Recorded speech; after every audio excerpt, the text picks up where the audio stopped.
Good blessed Tuesday night, March 28th, 2023. It's about 10:40 p.m. I couldn't go to sleep until I make this other YouTube video. First, I want to say I greet all human beings all around the world with the universal greetings of peace and the blessing of God be with you. Doesn't matter what your political, philosophical, personal, nor your religious beliefs may be. Doesn't matter whether you're the richest to the poorest person on the face of this earth. Doesn't even matter whether you the proclaimed toughest to the proclaimed weakest person on the face of this earth. Doesn't matter if you my family, friends, nor my proclaimed enemies. Doesn't matter whether you like me or anything I say or do. That's your prerogative. You have many amendments to the Constitution to exercise. First, fourth, fifth, 14th, etc. As long as you do it in a respectful, in a non-violent manner. But I just want to tell y'all the experience that I had tonight at the Charleston R1 School District Auditorium for a invite to the citizens here in Charleston, Missouri. For the, I said on the other one, for the mayor race, but it was for the city council vacancy in Charleston, Missouri, Mississippi County. One individual, Rick Toon, T-O-O-N, Mr. Toon is not T-O-O-L, but T-O-O-N. He's not being challenged. And the experience that I had when I first came in, I already seen a separation. Blacks in one spot and whites in others. And to each his own. I know everybody in this town is not racist. But if the shoe fit, wear it. But what I seen there, I seen Chief Robert Hearns. I seen the sheriff of Mississippi County here in Charleston, Missouri, Brenton Farrow. I seen his captain who's convicted of a battery stemming from a inmate, and he's on 1 year court supervision. Barry Morgan, I seen him in there.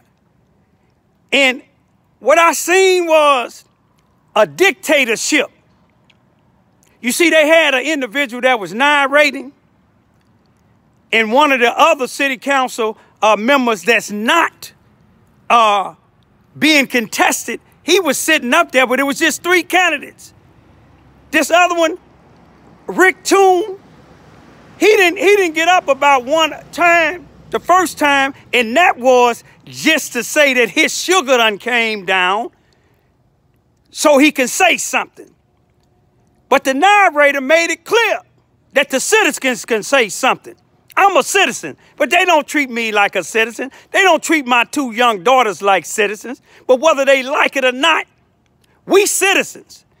You see what I'm saying? We not your type of citizens that bow down to y'all because you white, or bow down to y'all because you sell out blacks. And if the shoe fit, wear it, because we have plenty of them here. But they showed me something. To me, that was more so a Ku Klux Klan meeting that allowed blacks there, that they know that ain't gonna say nothing like I said, wondering why there's no black police but one. Wondering if these candidates gonna hear complaints. You see, there's federal and state officials seeing that the complaint I made is legitimate. And I filed a complaint on their paperwork. But Rick Toon, he got up there and lied. He said, you left when I was telling you, when I was trying to tell you something concerning your complaint. But see, Rick Toon, you a lie. And if y'all recorded it, the last thing you told me was to give the clerk my phone number. And I told you I was going to give it to all of y'all. And I said my phone number out loud, and I left. You see, one thing about it, my paperwork will show the history. Once the Justice Department investigate y'all, Rick Toon, you and some of them other racist individuals in City Hall, and all of y'all ain't racist. If the shoe fit, wear it. Now, if what's happened to me and my daughters here on Vine Street would have happened to any one of you Ku Klux Klan, any one of you racist individuals like Rick Toon, Robert Hearns, Barry Morgan, Brent Farrow, if any other y'all that's in there racist, if the shoe fit, wear it. If it would have happened to y'all family and a black would have did it, they'd have been executed or they would have been locked up. But I'm going to leave it like this here, y'all. Those that watch my thing, share this YouTube. And if something happened to me, it wouldn't be hard to find out who did it. You see, I know they plotting to murder me like they murdered my son in Carbondale, Illinois, because he was revealing the police and some of the crooked black and whites there. Charleston, Missouri is one of the most racist places that I ever been in my 65 years on the face of this earth. I'm going to show you how racist it is. When me and my daughters went and got my dad from Chicago in 2014, and the VA sent somebody from Belleville, Illinois, from the military to come to my house to make sure my dad was being all right with me and my daughters, or being treated right. The man told me he called his wife. Soon when he entered Charleston, Missouri, he called his wife and said, "Baby, I believe I'm on a plantation." What do that tell y'all? A man that never been here, a military experienced man.